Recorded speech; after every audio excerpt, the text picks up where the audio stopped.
चलो स्टार्ट करते हैं। हमें आज फोर्थ कोलिगेटिव प्रॉपर्टी करनी है और फोर्थ कोलिगेटिव प्रॉपर्टी कौन सी है? ऑस्मियोटिक प्रेशर।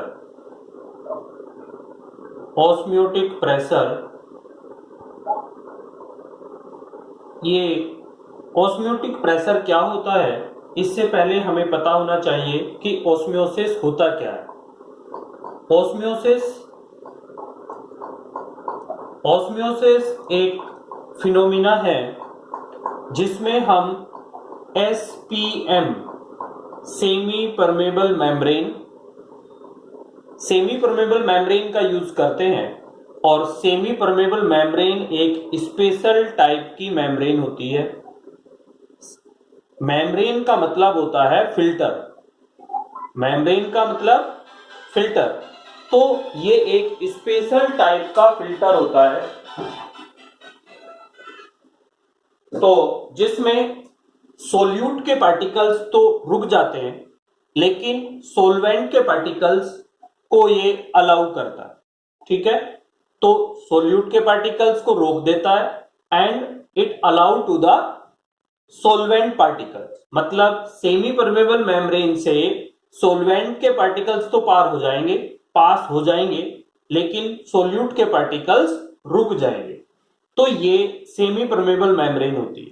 तो जब हम टू सॉल्यूशन को जिनकी कंसंट्रेशन अलग अलग हैं सेमी परमेबल मेम्ब्रेन से सेपरेट करते हैं, ये टू सॉल्यूशन हैं, ये सॉल्यूशन ए और ये सॉल्यूशन बी, इनको दोनों को एक पाइप के थ्रू कनेक्ट करेंगे और यहां पर सेमी परमेबल मेम्ब्रेन को लगाएंगे। तो यहां पे ये पाइप है और इस पाइप में यहां पर ये जो फिल्टर लगाया है ये है एसपीएम सेमी परमेबल मेम्ब्रेन। तो होता क्या है कि ये सॉल्यूशन ए है। अब ये सोल्वेंट सोल्यूट नहीं है, ये पूरा सॉल्यूशन है, सॉल्यूशन ए और ये सॉल्यूशन बी। आप एक्स एंड वाई ले सकते हैं क्योंकि ए बी को हमने कंसिडर किया है सोल्यूट एंड सोलवेंट से। तो ये सॉल्यूशन एक्स है, ये सॉल्यूशन वाई है, इसकी लो कंसंट्रेशन है, इसकी हाई कंसंट्रेशन है। ठीक है, तो आपने टू डिफरेंट कंसंट्रेटेड सॉल्यूशन को सेमी परमेबल मेम्ब्रेन से सेपरेट कर दिया है। ठीक है, तो होगा क्या, द सेल्फ फ्लो जैसे ही आप सेपरेट करेंगे, भले ही इनके लेवल सेम हैं, दोनों के हाइड्रोस्टैटिक लेवल सेम है, लेकिन फिर भी यहां से लो कंसंट्रेशन से हाई कंसंट्रेशन की ओर the self flow of solvent, केवल सोलवेंट ही पार हो सकता है क्योंकि सेमी परमेबल मेम्ब्रेन की प्रॉपर्टी क्या है कि ये सोल्यूट को रोक देती है और सोलवेंट को अलाउ करती है। तो इस मेम्ब्रेन से क्या पास हो सकता है, सोलवेंट, लेकिन कहां से जाएगा, low concentration to high concentration. तो इधर लो कंसंट्रेशन है, इधर हाई कंसंट्रेशन है, तो अगर इधर से सोलवेंट इधर जाता जाए तो इसकी कंसंट्रेशन बढ़ती जाएगी और इसकी कंसंट्रेशन कम होती जाएगी और एक कंडीशन आएगा कि दोनों की कंसंट्रेशन सेम हो जाएगी। तो ये फ्लो कब तक चलेगा, जब तक कि दोनों की कंसंट्रेशन सेम ना हो जाए। तो the self flow of solvent from low concentrated solution to high concentrated solution when both solution are separate by SPM. जब दोनों सॉल्यूशन को हम सेमी परमेबल मेम्ब्रेन से सेपरेट करते हैं तो क्या होता है, जब सेमी परमेबल मेम्ब्रेन से सेपरेट करेंगे तो ये सोलवेंट जो है सोल्यूट की ओर पास होता रहेगा। ठीक है, और कब तक चलेगा, जब तक कि दोनों की कंसंट्रेशन सेम ना हो जाएं। तो दिस इज कॉल्ड ऑस्मियोसिस। अब देखो, जब दोनों साइड का लेवल सेम है तो इसका मतलब इधर से सोलवेंट के पार्टिकल्स पे कोई फोर्स लग रही है, कोई प्रेशर अप्लाई हो रहा है जो इधर से सोलवेंट को इधर जाने पर मजबूर कर रहा है। ठीक है, तो that pressure which is responsible for osmosis, तो that pressure which is responsible for osmosis is called osmotic pressure. लेकिन हम ये डिफाइन नहीं कर सकते, ये डेफिनेशन कंसिडर नहीं कर सकते ये लैंग्वेज कि the pressure which is responsible for osmosis. हम डेफिनेशन बनाने के लिए हमें क्या करना होता है, कुछ स्टैंडर्ड मेंटेन करने होते हैं, और स्टैंडर्ड जब मेंटेन करेंगे तो इधर जो लो कंसंट्रेशन है उसको जीरो कंसंट्रेशन लेंगे। जीरो कंसंट्रेशन किसकी होती है, सोलवेंट की। सोलवेंट में क्योंकि सोल्यूट होता ही नहीं है तो इसकी कंसंट्रेशन कितनी है, जीरो, और यहां पर सॉल्यूशन लेंगे तो ये सॉल्यूशन। तो जब हम प्योर सॉल्वेंट को उसके सॉल्यूशन से सेमी परमेबल मेम्ब्रेन के थ्रू क्या करते हैं, सेपरेट करते हैं, तो ऑस्मियोसिस होगा। अब ऑस्मियोसिस होगा तो जो सॉल्वेंट पार्टिकल्स हैं इन पे प्रेशर लग रहा होगा। अब वो प्रेशर कितना लगे उसको कैसे मेजर करें, क्योंकि ऐसे कैसे, यहां पे तो हम कोई मीटर भी नहीं लगा सकते, तो इसलिए हम क्या करते हैं, यहां पे पिस्टन लगाएंगे और यहां पर मीटर लगाएंगे, प्रेशर मीटर। ठीक है, तो यहां पर जब हम पिस्टन लगाते हैं तो ये सोलवेंट इधर जाता है, इधर जाने लगता है, ऑस्मियोसिस यही है। आपको क्या करना है, सेम टाइम यहां पर इतना प्रेशर लगाना है कि ये पार्टिकल्स इधर ना आ पाए, मतलब इधर का लेवल ऊपर ना जाए, क्योंकि जैसे ही इधर सोलवेंट इधर जाएगा तो इधर का लेवल ऊपर जाएगा। आपको क्या करना है, यहां पर एक्सटर्नल प्रेशर लगाना है, और कितना प्रेशर लगाना है कि which is just sufficient to stop the osmosis. तो जितना इधर से फोर्स लग रही है आप उधर से उतनी लगाएंगे, तो दोनों फोर्स क्या हो जाएंगी, सेम। और जब दोनों फोर्स सेम हो जाएंगी तो यहां पे जो प्रेशर आएगा वो किसके इक्वल होगा, ऑस्मोटिक प्रेशर के, क्योंकि इधर से भी इतना ही प्रेशर आ रहा है, इधर से भी इतना ही आ रहा है, लेकिन जो आप लगा रहे हो उसको तो मेजर कर सकते हो ना यहां से। तो बिल्कुल सेम तरीके से जो आप मिनिमम एक्सटर्नल प्रेशर लगा रहे हैं that is called osmotic pressure. Define कैसे करेंगे, when pure solvent is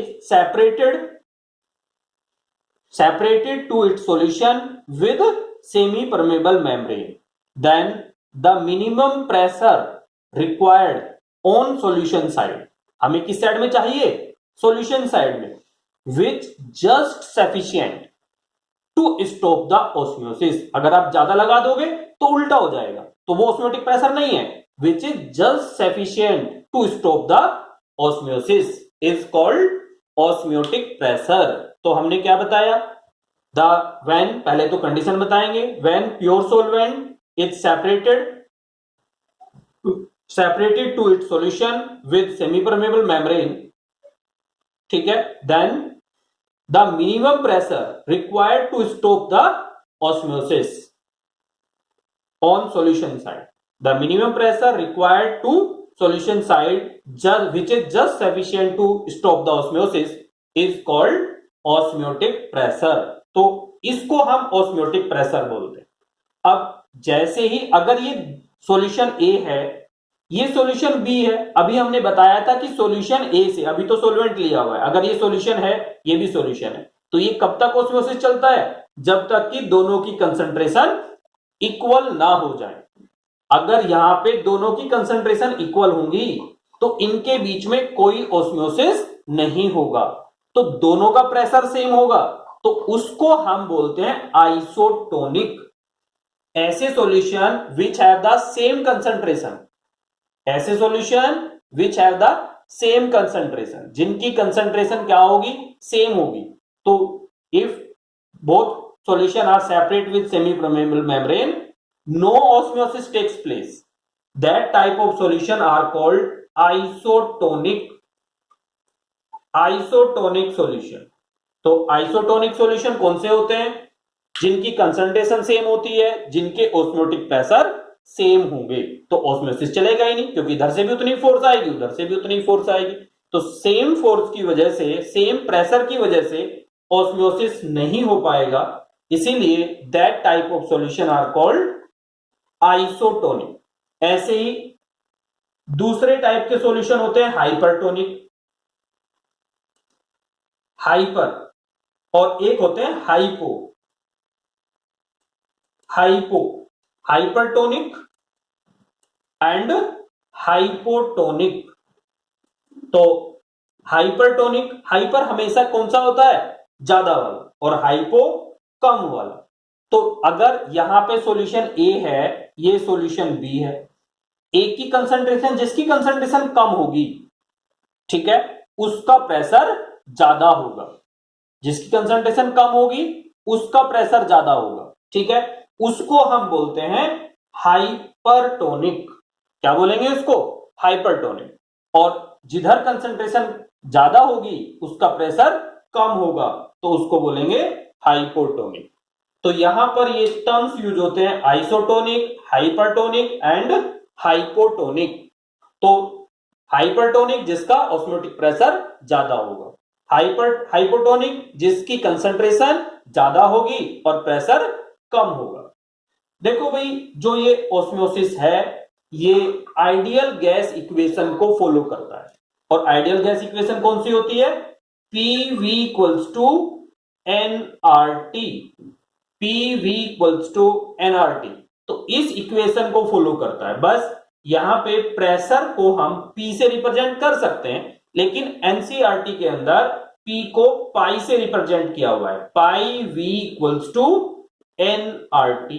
n कौन सा है, number of moles of solute, non volatile solute, ठीक है। तो अगर हम यहां देखें तो पाई इक्वल्स टू क्या हो जाएगा, NB RT अपॉन में V।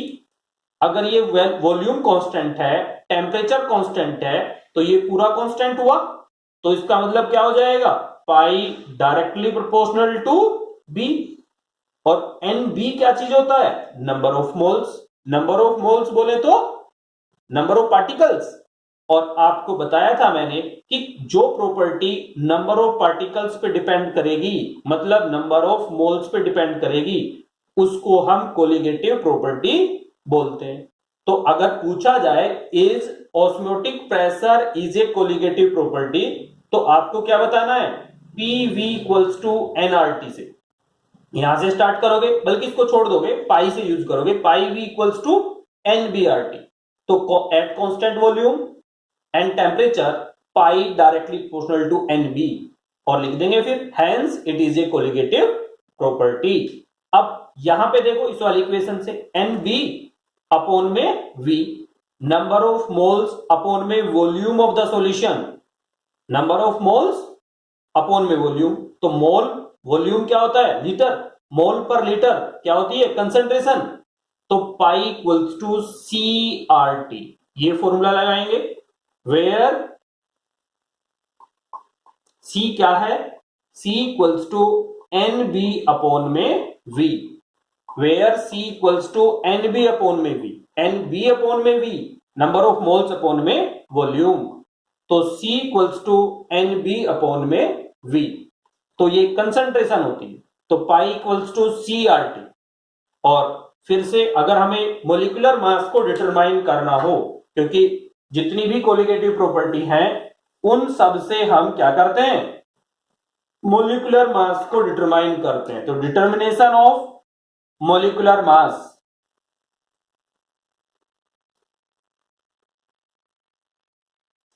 Determination of molecular mass या मोलर मास, किसका, of solute, non volatile solute, ठीक है। तो कैसे करेंगे, same formula, pi equals to CRT, और C अभी बताया था क्या होता है, नंबर ऑफ मोल्स अपॉन में volume into RT। Number of moles का फॉर्मूला गिवन मास अपॉन में मोलर मास इनटू V को उधर ही ले लो, RT अपॉन में V। तो आपको क्या कैलकुलेट करना है, मोलर मास। तो pi equals to NB RT, और ये MB यहां से कैलकुलेट। अगर आपको स्टार्टिंग में ही बताते आ रहे हैं कि हर एक कोलिगेटिव प्रॉपर्टी मोलर मास के इनवर्सली प्रोपोर्शनल होती है, तो for a fix value of non volatile solute constant temperature, constant volume, तो ये सब कुछ कांस्टेंट हो जाएगा। तो pi equal pi inversely proportional क्या हो जाएगा, मोलर मास की। वो सारी ही कोलिगेटिव प्रॉपर्टी होती है, सारी चारों की चारों colligative property molar mass of non volatile solute के inversely proportional and number of particles मतलब नंबर ऑफ मोल्स के डायरेक्टली प्रोपोर्शनल होती है। ठीक है, तो इस फॉर्मूले को यूज करके आप मोलर मास कैलकुलेट कर सकते हैं। आपको मास ऑफ सोल्यूट गिवन होगा, आर यूनिवर्सल गैस कांस्टेंट है, टेम्परेचर पता होगा, वॉल्यूम पता होगा, ऑस्मोटिक प्रेशर गिवन होगा, तो मोलर मास कैलकुलेट कर सकते हैं।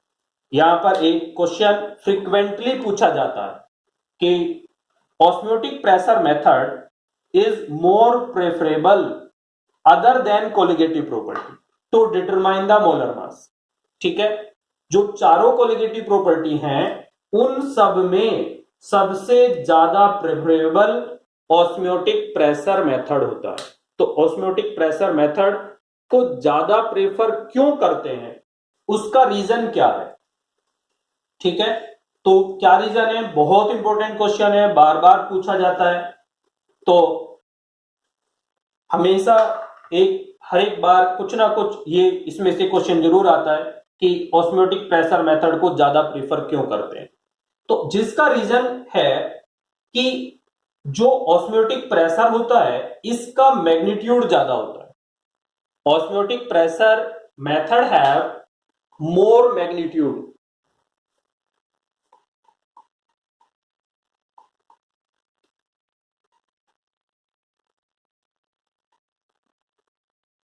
तो ऑस्मोटिक प्रेशर मेथड का मैग्नीट्यूड ज्यादा होता है और मैग्नीट्यूड ज्यादा होने की वजह से इसको एक्यूरेटली मेजर कर सकते हैं। आपको पता है अगर आपको कोई वैल्यू 25 मेजर करनी है तो आसान है, और अगर कोई वैल्यू 0.025 मेजर करनी हो तो मुश्किल है। क्यों मुश्किल है, क्योंकि ये बहुत छोटी है। ठीक है, तो जितनी अमाउंट जितना मैग्नीट्यूड स्मॉल होता है आप उसको उतनी ही मुश्किल से मेजर कर पाते हैं। ठीक है, तो क्योंकि since osmotic pressure have greater magnitude so it is easily observed, इसको हम easily observe कर सकते हैं और accurately measure कर सकते हैं, पहला रीजन। ठीक है, और क्योंकि इसका मैग्नीट्यूड ज्यादा है, इजीली ऑब्जर्व कर पा रहे हो, तो आपको पता है osmotic pressure directly proportional to number of particles या नंबर ऑफ मोल्स। तो नंबर ऑफ मोल्स के डायरेक्टली प्रोपोर्शनल होता है, लेकिन जिनका मोलर मास ज्यादा होता है, जिनका बड़े मॉलिक्यूल्स होते हैं लाइक प्रोटीन बायोमोलिक्यूल्स बोल देते हैं, बायोमोलिक्यूल्स जितने भी बायोमोलिक्यूल्स हैं जिसमें प्रोटीन आ जाता है, फैट आ जाता है, स्टार्च आ जाता है, मतलब कार्बोहाइड्रेट आ जाते हैं, तो वो सब बड़े मॉलिक्यूल्स होते हैं। तो उनका एक मोल, अगर हम एक मोल शुगर की बात करें, चीनी की बात करें, तो एक मोल कितना होता है 342 ग्राम की। ठीक है, ये तो फिर भी कमी है। ठीक है, लेकिन अगर हम प्रोटीन की बात करें तो एक मोल कम से कम 1000 ग्राम के इक्वल होता है। ठीक है, तब वो प्रोटीन बोलते हैं। अगर किसी मॉलिक्यूल का मोलर मास 1000 यूनिट, अरे एक नहीं 10,000 यूनिट, तो कितना हो जाता है, तो 10,000 यूनिट मतलब 10 ग्राम पर मोल। तो इसका मतलब एक मोल कितना होगा, 1 केजी का।